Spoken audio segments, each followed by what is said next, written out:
CTE Advisory Committee, ensuring compliance across all CTE grants. And if you're just joining us and you didn't hear earlier, I was asking if you could please type your name, your position, and the institution you represent in the chat. That would be great. Now, my name is Candace Marsano, and I am one of the hosts for today's professional development, along with my colleague Kim Irons and Tanaya Clayton. We are all pathway specialists. Myself, I represent Rio Hondo Community College District, and I am hosted by Tri-Cities ROP. My colleague Kim Irons, she's the pathway specialist for El Camino College District, and she is hosted by Centinela Valley Centinela Valley Unified School District. And then we have Tanaya Clayton, and she is representing Citrus College District, and she is hosted by East San Gabriel Valley ROP. And once again, if you are just joining us, can you please type your name, your position, and the institution that you're representing in the chat? Thank you. So while you guys are doing that, just a little bit about myself. I've been working in CT for 29 years. I have been on both sides of the spectrum. I've been an advisor and involved in an advisory committee. And then I also put together my own advisory committee as an instructor. I had a marketing, sales, and service pathway. And the value of having an advisory board is amazing because you get so much information that really helps your course and your pathway. So some of the topics we are going to be talking about today that are on the agenda, if you could go to the agenda slide, please, is what is a CTE advisory committee? What is the purpose of a CTE advisory committee? What are the requirements for an advisory committee? And what are the best practices and resources? So first, if we could go to the next slide, please. First, what is an advisory committee? So California Education Code specifies the governing board of each school district participating in a CTE program shall appoint a CTE advisory committee to develop recommendations on the program and to provide a liaison between the district and potential employers. The committee shall consist of one or more representatives of the general public knowledgeable about the disadvantaged, knowledgeable about students, teachers, business, industry, school administration, and the field office of the Employment Development Department. Local advisory committees are designed to increase the participation of the public in local CTE programs and provide greater cooperation between CTE education and the private sector in preparing individuals for employment and entrepreneurship, promoting quality CTE, and making CTE more responsive to and reflective of both the labor market and business industry. Next slide, please. So the value of CTE and the value of having this committee is it links industry, business, and education. So the great thing is you have employers that will speak on their career technical area. And what this does is it helps you stay current with industry trends. It also connects schools and students with the local business community. It creates a CTE network. These industry professionals can give you some course content review. They can review your course content and give you some suggestions to keep it current. They can make recommendations for a benchmark of earning a certificate. They can give you current information on the labor market. They can evaluate your course for continuous improvement. They can promote CTE to the community because they get to see firsthand what you're doing in your classroom and in that pathway. They support instructors through donations. When you have advisors come in and they see what you are doing in your class, It will encourage them to want to contribute, and they do oftentimes donate technology and supplies. And also they donate their time. They may become a guest speaker because they want to contribute. They provide company tours to your students. They may have a possible internship opportunity because they see how highly trained your students are. And they might offer that internship opportunity when they're in their capstone course. And then it also gives counselors insight. If you invite an advisor, a counselor, and advisors are very big advocates of the pathways and seeing what happens in CTE. So it gives them firsthand knowledge to see how this pathway could lead into college and career.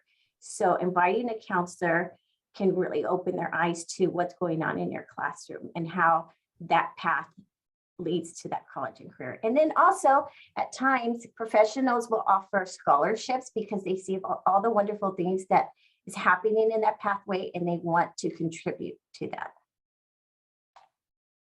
I'm going to turn it over to Kim now. So when we talk about the purpose of an advisory committee, all of the amazing things that Candace just mentioned, but really the California Department of Education has laid out what the purpose of an advisory committee is meant to do for your CTE programs. And there's two ways in which the advisory committee is designed to impact your CTE program. And the first one is through the program itself. And so this is really looking at the programmatic side of your CTE pathway, and things like finding appropriate work-based learning opportunities, helping to recruit and attract students as well as fellow industry people to your program, evaluating the effectiveness of the program, and also kind of setting the guidelines for what is going to constitute an effective CTE program in your institution. They're also going to possibly help with support both at the local and district level, but they can also help support with legislative and funding support at the state and legislative level, as well as supporting the program in its structure and monetary. So oftentimes in-kind donations, scholarship donations, really supporting the program and ensuring that it has what it needs to meet the students' needs. And then also making recommendations for industry equipment and programs that are going to help the program stay current with industry standards. Next slide. The second purpose of an advisory committee per the CDE is to support and advise the teacher in the classroom setting in the pathway. And so the committee is going to provide advice on the curriculum. Now, this is an important distinction. The committee does not create the curriculum, and they do not have approval rights, but they are there to provide advice. Oftentimes our advisory committees, they don't know the standards, they don't kind of know the ins and outs of what's required in the curriculum, but they are there to advise to ensure that the industry components of the curriculum are matching what the industry standard needs. So it's important to remember that while they don't approve the curriculum, they are there to provide advice for it and to help with the implementation of that curriculum.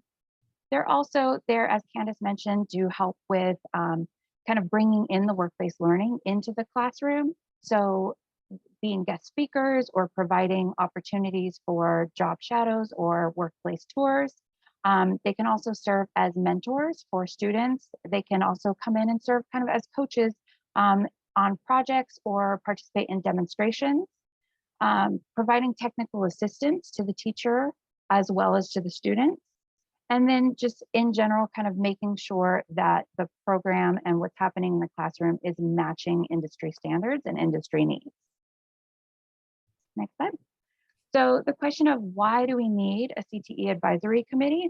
The simple answer is it's required. If you have a CTE program, you're required to have an advisory committee. And so this is laid out if you're receiving CTIC funding, it's in elements 4 and 5 of the high quality program evaluation and plan. Both elements 4 and 5 call out specifically advisory boards or advisory committees. Perkins law requires that you have an advisory committee if you're receiving Perkins funding. In the California Ed Code, it calls out specific requirements if you have a California Partnership Academy. If you're a regional occupation center, or if you're just a unified district with a CTE program, all of those are called out in Ed Code law as being required to have an advisory committee. Next slide. There are some differences in the legal requirements depending on what kind of program you have. And this is where oftentimes we see confusion because there are differences in the Ed Code. Sometimes we're not always clear which one we're following. So we've kind of laid it out here for you. The most stringent in Ed Code law that's called out is if you're a regional career guidance center. And this is the only area where we see a specific mention of the number of advisory board members and who is required to be on that advisory board. But most of our LEAs don't fall into this category, but it's a good kind of frame of reference to use if you're looking to see what's going to constitute a really good or best practice advisory board. Looking to this legislation or this Ed Code is a good frame of reference. For the remaining areas of our legal requirements in the Ed Code, for our regional occupation centers, our unified districts with CTE programs, our California Partnership Academies, and Perkins, those all have really similar language in the legislation, which is fairly vague. It requires that there is a CTE advisory committee for each of the pathways that's being funded. And it doesn't really specify the makeup of that committee, aside from it needs to have people that are involved in the committee, and it should have parents, students, teachers, and industry. So that's kind of the general guideline. But if you're looking for more specific, that's kind of where we can go back to that regional center guidance or regional career guidance centers, where the legislative language specifically calls out that 11 members and mentions who should be on that committee. Next slide. All right, so that kind of goes to why we have an advisory committee and who needs to be on it. Now, in terms of what the advisory committee is going to do, again, in California Ed Code, it says that the advisory committee must be involved in the development, implementation, and evaluation of the career and technical education program. So fairly broad. The legal requirement is that there is one advisory committee meeting per year per pathway. So this is important to remember that each pathway needs to have its own advisory committee. You can combine these meetings, but it's important that each pathway have their own conversations. So something to remember that when you're structuring these and setting these things up, that you do need to be able to verify that each pathway has its own advisory committee. Those committees can overlap where it makes sense, but each pathway needs to be represented within that advisory committee meeting. It needs to include members of industry, students, parents, teachers, and administrators. The majority of your membership should come from industry, not employed by your LEA.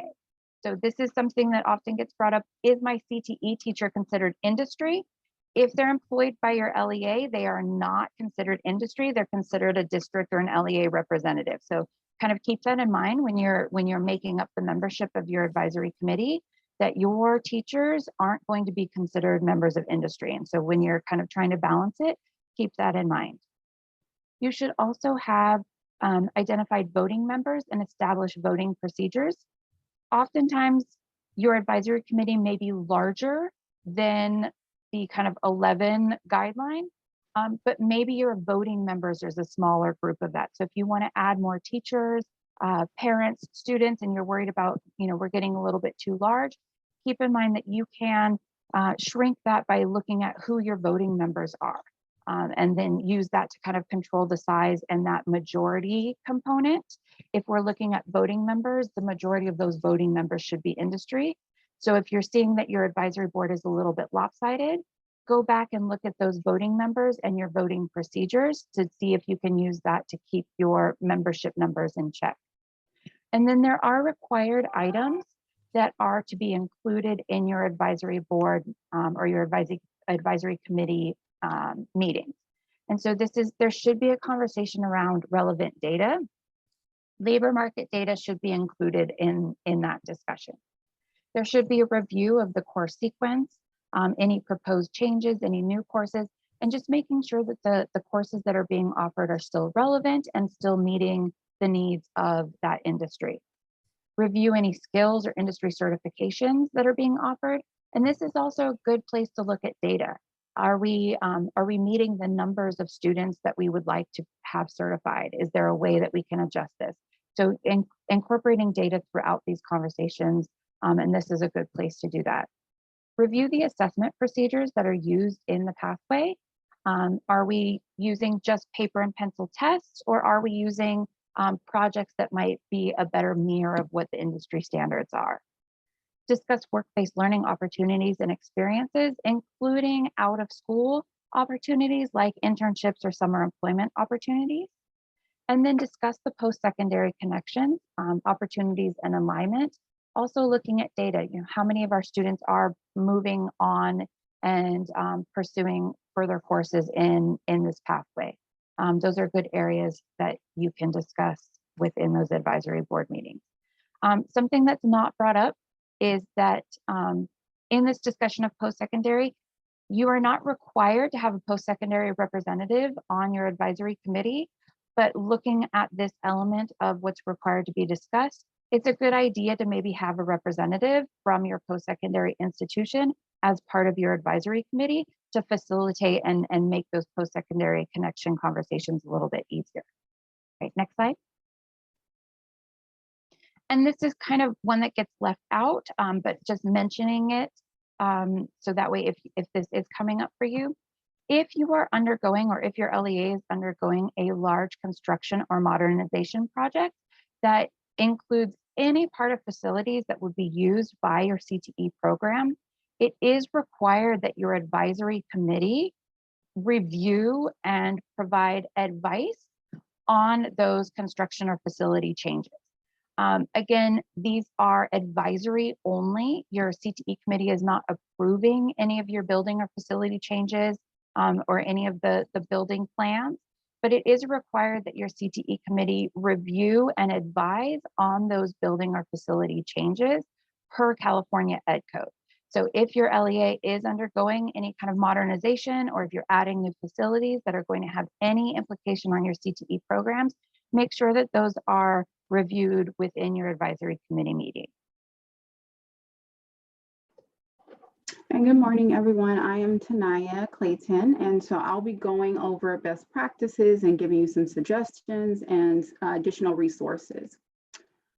So when it comes to, Kim already mentioned it, when it comes to like program specific committees, you do want to make sure that it is related to the program, you're recruiting those that are in the industry, because they are going to be providing input and recommendations, and also they're going to be partnering with you to create specific opportunities for the students. So that's going to be with like career exploration, job shadowing and internships. And so if you have someone that is a part of, if you're combining the committees and someone like is in construction, but you're talking about art, that may not relate as well if it's just a specific committee to that program that you're recruiting for. And when you are recruiting for your committee members, you can think about it this way, like that's when you start to think about everyone that is in your sphere of influence, existing connections within the industry. You want to start having those conversations with like family members too, because they may have people that you may not know of, just letting them know that you're recruiting for this committee and you want to get the word out. And also past career day guest speakers, that would be really great to have those people come in, because those are like warm connections. They've already agreed to speak at your career day. And so they, a lot of them might want to give back and help. And so having that conversation with them, that would be great. Past students, HR professionals. From the HR side, you want to make sure they're within the industry of your program, but they can give you like information regarding the soft skills that the students should have. Because sometimes we do have people from industry, which is great, but then also like we're looking at like the technical skills, right? But a lot of the students, and what I've heard is that they don't have the soft skills that are needed, like how the customer service skills, how to fill out an application. So I think it's just good to have an HR professional on there as well, so they can give you a different perspective. You want to recruit parents and current students, and also make sure you're joining professional networks and organizations. That would be with your Chamber of Commerce, things like that, and just finding like different business organizations that you can join.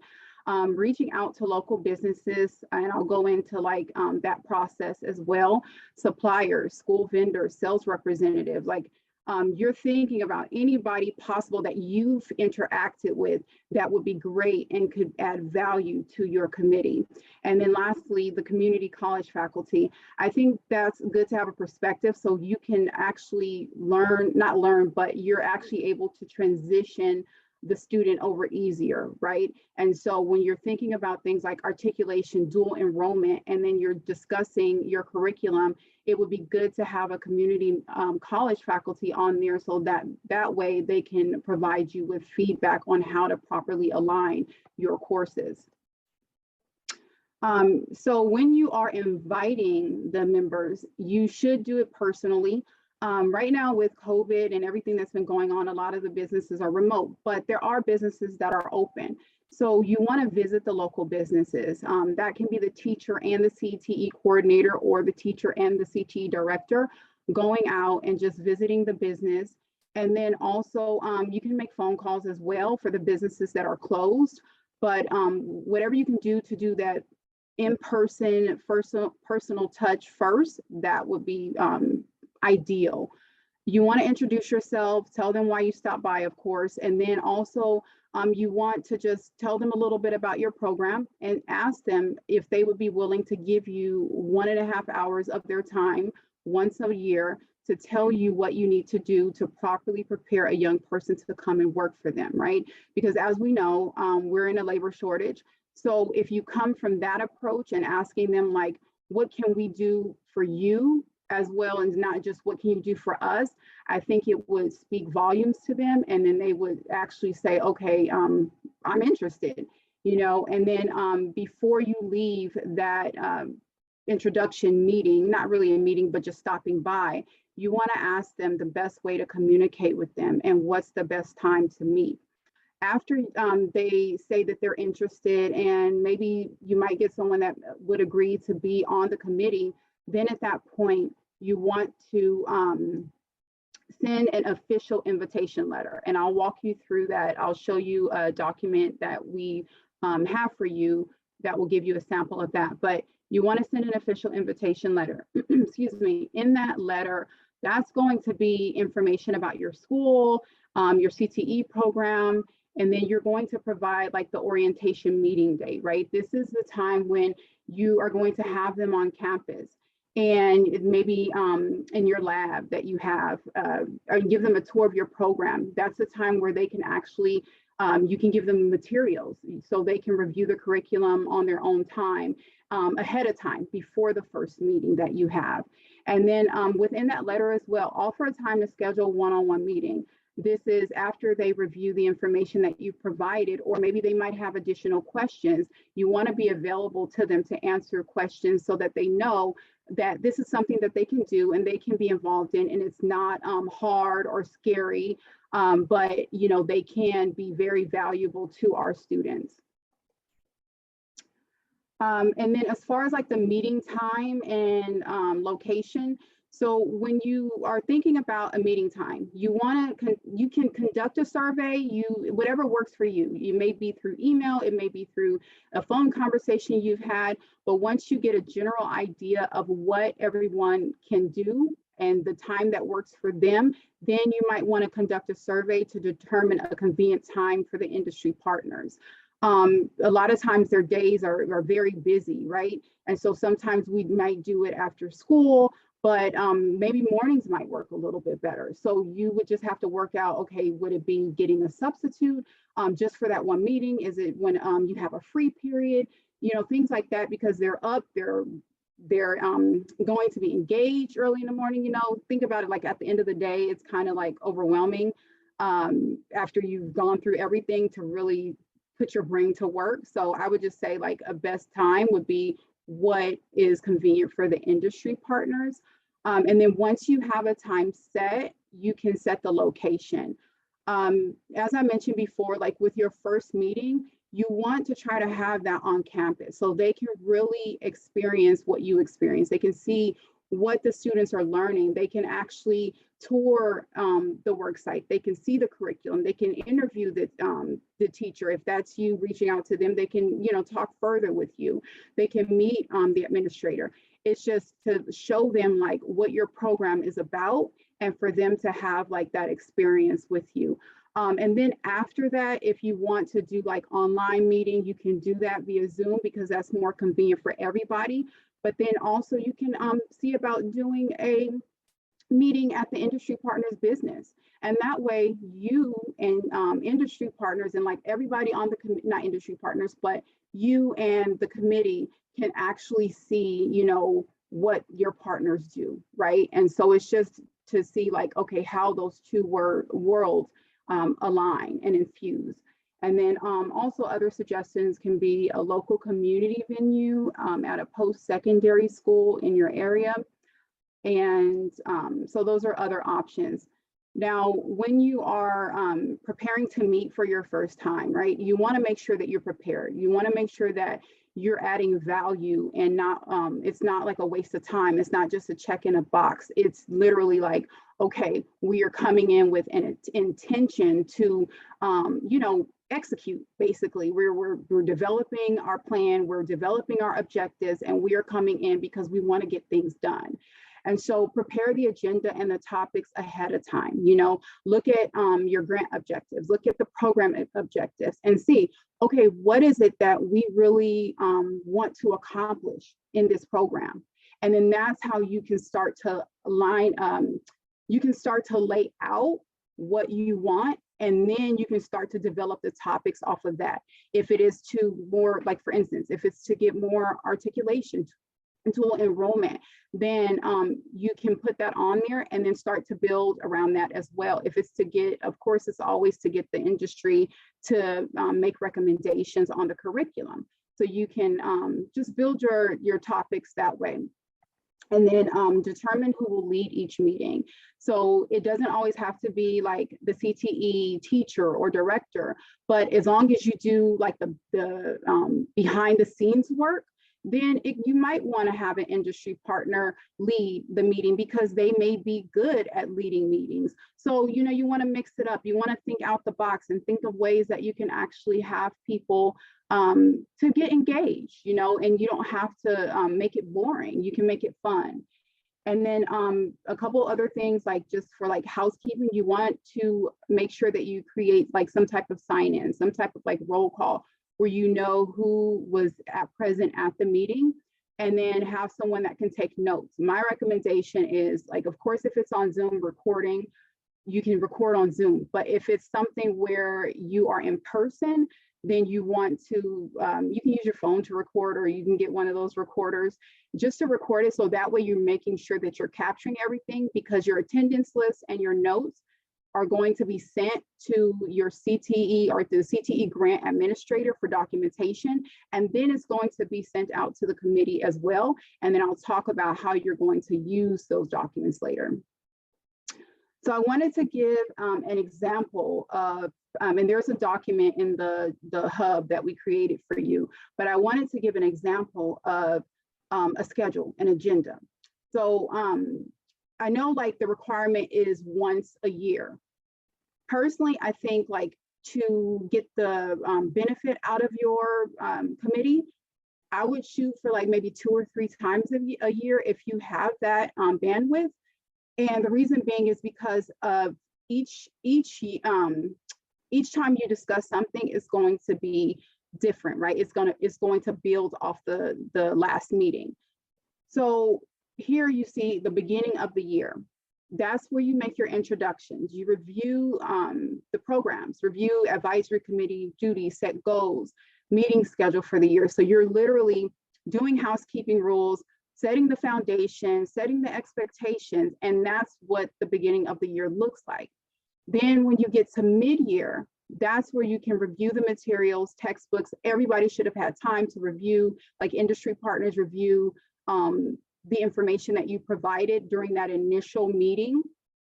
And it's not really to go over, like, to tell you or you to tell them what the curriculum is, because they've already had time to look at it. But now they're making their industry recommendations. They're letting you know, like, if the skills that are being taught are most current skills, if the technology is the most current technology that you're using. And so they will, that's the time that they'll go over that. Sharing events and knowledge and technology in the workplace. This is a time that you can plan events to bring students, businesses, community members, and educators together.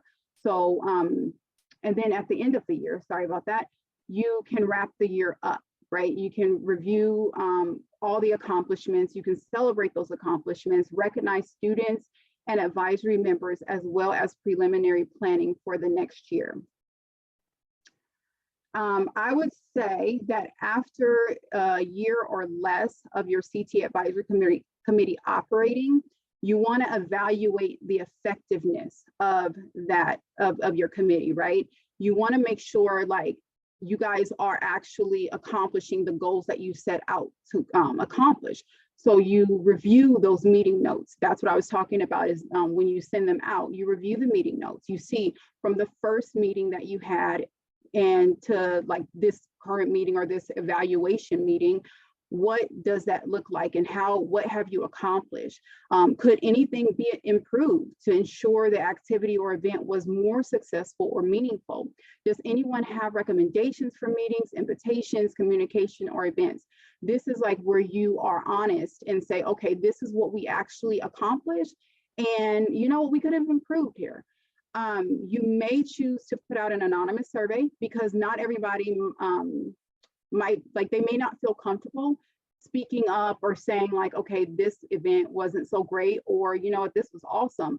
They may not feel comfortable that way. So if you put out like an anonymous survey, then it's like people feel more free to share their thoughts, they share their ideas, and then you get truthful, like, honest feedback. And you want to do end of the year recognition. So think of ways that you could recognize people on the committee. You can recognize your industry partners. If they've donated supplies, if they've provided internships for your students, if they have done job shadowing, if they've got your done public relations things, whatever that might be, you want to think of ways to recognize them, right? Because they're giving their time, they're giving their support, their resources.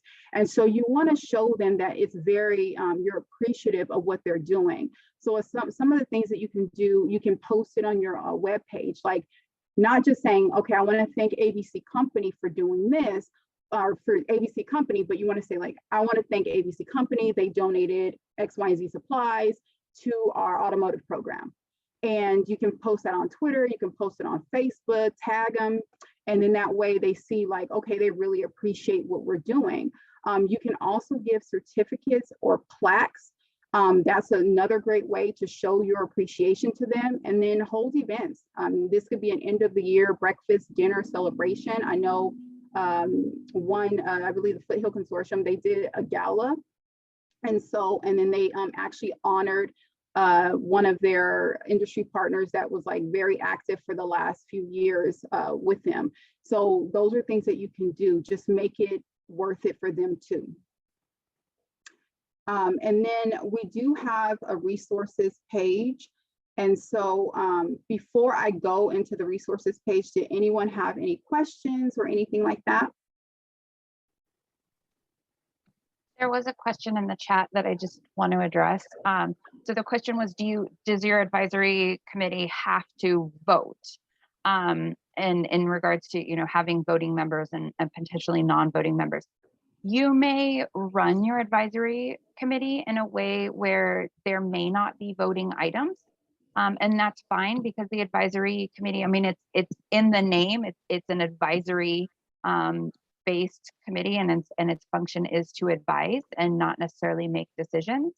But you may want to structure it in a way where there are voting members for things like approving minutes, having a quorum to kind of establish that you're having meaningful meetings and kind of some of those more structural and procedural pieces, as well as if your committee is going to make any formal recommendations or any kind of formalized advice, then you are going to want to kind of have some established members of a voting committee, as well as if your advisory committee makes decisions on things like who's going to be receiving scholarships, right? Then you also are going to want to have identified those people that are going to be making those kinds of decisions to make sure that things are equitable and fair, and that you have some kind of procedures in place for that. Kim, there's also another question in the chat that I believe you can answer. Can the same advisory committee meeting be used to satisfy the requirements of multiple grants? For example, if the LEA receives Strong Workforce Program, CTE, and Perkins funding? Yes. So your advisory committee, you can have that one meeting meet the requirements for all of those different funding sources. Again, one is the required by law, but for anyone who's gone through a federal program monitoring audit, the best practice that's recommended is more than one. And also keep in mind that each pathway needs to have its own identified advisory committee. Again, those meetings can be held jointly or simultaneously. So I've seen oftentimes where all of the advisory committee may start together and then break off into pathway specific meetings within the larger convening. But you do have to have recorded, documented evidence that each pathway that's being funded has their own advisory committee that is meeting to provide the required advice, recommendations, and evaluation of the programs. And if there are no more questions, I wanted to go through the advisory committee forms. And then I also wanted to mention, just make sure, I forgot to add this on, you want to make sure that you are you're documenting all the activities as well and getting that over to your CTE grant administrator. So anything that you do that the committee plans, any events and things like that, you want to make sure that you're documenting those as well and keeping track of that for them too. And so we created an advisory committee forms and documents hub. And within that hub, we have advisory board action plan, sample invitation letter, sample sign-in sheets, suggested activities and topics, and then NAP advisory board manual. So I'm going to go there and just show you a couple of things. The link is in, of course, the slide deck, so everyone should have access to view it. If you need to use anything, you can make it your own, but you just have to make a copy of it. And then some of the PDFs, of course, you would just have to print. So there's something in here called developing an effective advisory committee. And so this is I touch on it a little bit, but it's where you get into the topic. So it actually gives you some topics that you can discuss with a brief explanation that I think would be really helpful and be able to guide you to know exactly what you want to talk about during your meeting. So we place that in there. We do have, as I mentioned, the sign-in sheets, and then here's a sample invitation letter. So it's showing you what's included in that invitation letter. And it says, as a local professional with firsthand knowledge in the early childhood education career field, we would like you to join us on the advisory committee. So this is something that you would send out after you've already made that communication. I wouldn't recommend just not communicating with the person and then just sending this out, because it could get lost in the mail. They could throw it in the trash, not knowing what it is. So you just want to make that communication before you send out the invitation letter. And then we have a sample appointment letter as well. So this will tell you the information that should go into your letter once you actually appoint committee members. And I think it's a really great resource. And the last thing that I will go through or show you is the sample agenda, right? This is not the actual, this is just like the topics that you would discuss. So like the first advisory meeting, it'll tell you what I went over, the welcome, introduction, review, and then additional items. And then it shows you what could be topics for the second meeting, as well as the third meeting. And then that provides you with all the information that you need. And oh, there's one more. Give me one moment. I have to find it. Okay, so this was an agenda that we wanted to show you. So this is like a full agenda that you have. You might not be able to, I mean, this is just like just an example. And so you can take some things out, of course, for each meeting, because you want to be mindful of their time. Like if you decide, okay, we're going to have an hour-and-a-half meeting, you want to make sure that you are being cognizant of the time and shutting it down at that hour-and-a-half mark. So that way everybody can, get back to what they were doing and we don't go over time. So I think this will be good just to help guide you on what you want to discuss in each meeting. And then that is it. Go ahead. Oh, and I just want to add, keep in mind that as educators, we're usually the ones planning these meetings. So keep in mind kind of making it worth it for your industry partners, right? You want to make sure that you're valuing their time. They're providing this service for free, right? And so as it was mentioned, kind of acknowledging them through certificates, things, a lot of times companies will kind of use it if you can give them something that's pretty that they can put in their lobby that kind of shows that they're providing this community service. And also in the meeting, think about ways that are going to make the meeting enjoyable for your committee members. So some of the great things that we've seen, if you have a pathway that produces something, providing those samples for the industry members to see while they're in those advisory meetings is also a good way to potentially get your advisory committee members more invested in what the students are doing. The best example I think I could provide is if you have a culinary pathway, have your culinary students cook for your advisory board members and allow the advisory board members to provide critique. One, they get fed and everyone likes being fed. And two, they get to interact with the students. And it's a really fun way to get your advisory committee members more invested, kind of seeing what it is that they're advising. So keep kind of things like that in mind as to how to draw your advisory members in and really make it a valuable experience for your advisory committee members. That's great advice, Kim.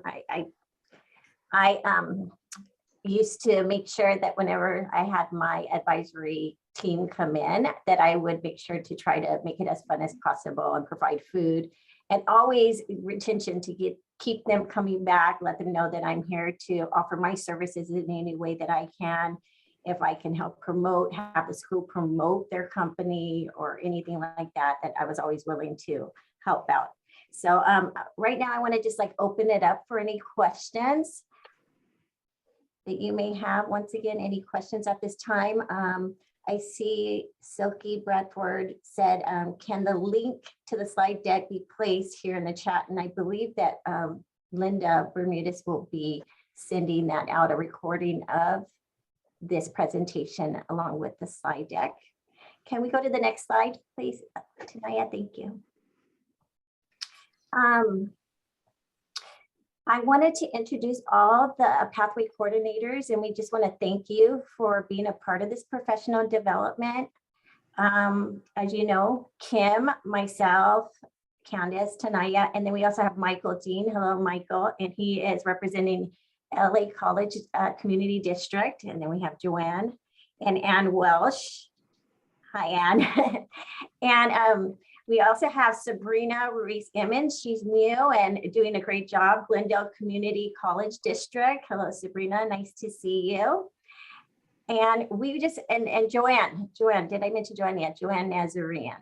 And Joanne Nazarian is Santa Monica College District. Thank you all. And we're all here to help you. So if you ever have any questions, feel free to reach out to our tab. Can we go to the next slide, please, Tanaya?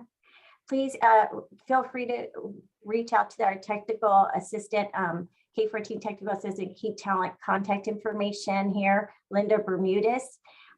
She can get you in touch with any of us. If you have any questions, we are really here to help you to build your pathway and make that transition from that pathway into the community college, and anything that we can help you with dual enrollment, getting that conversation started, articulation, ideas with work-based learning, advisory committees, please reach out to us. We're here to help you.